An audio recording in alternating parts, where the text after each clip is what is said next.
আজকে অনেক মজার একটি মাছ ফ্রাই করেছি। এটা হচ্ছে তুলার ডাঁড়ি মাছ। আসসালামু আলাইকুম, সবাই কেমন আছেন? আল্লাহর রহমতে সবাই ভালো আছেন।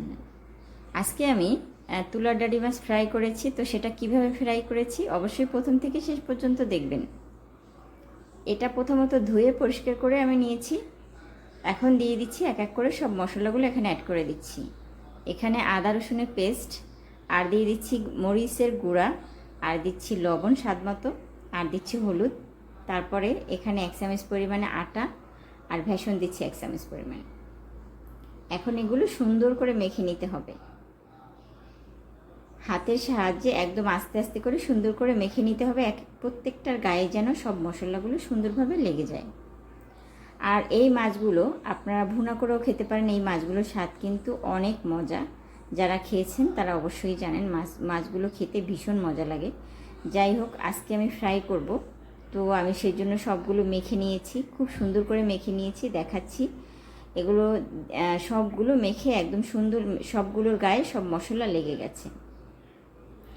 আমি পরিমাণ মতো একটা প্যানে তেল দিয়েছি, আর তেলগুলো যখন একেবারে গরম হয়ে যাবে তখন আমি এক এক করে সব মাছগুলো এখানে দিয়ে দেব। তেলটা কিন্তু অনেকটা গরম হয়ে গেছে। এখন সব মাছগুলো এক এক করে দিয়ে দিচ্ছি এখানে। মাছগুলো সাইজে অনেক বড়, সেটা বোঝা যাচ্ছে না।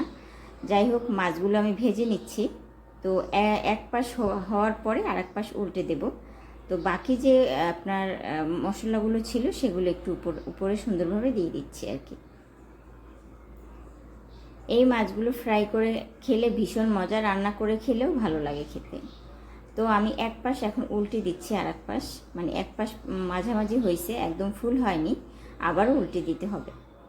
তো একদম কড়া করে ভাজবো, যেহেতু এটা তুলার ডাঁড়ি মাছ।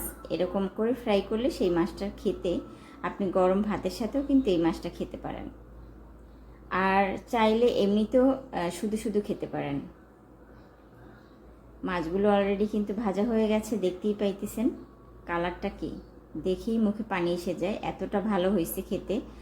আর হচ্ছে এত লোভনীয় হয়েছে বোঝাতে পারবো না। তো যাই হোক, আমার মাছগুলো অলরেডি খুবই সুন্দর হয়েছে, ভাজা একদম কমপ্লিট হয়েছে। আমার মেয়েদের জন্য বিকালের জন্য আর কি ফ্রাই করে দিয়েছি। এমনি রান্না করলে তেমন একটা খেতে চায় না, তো এইভাবে ফ্রাই করলে ওরা খায়।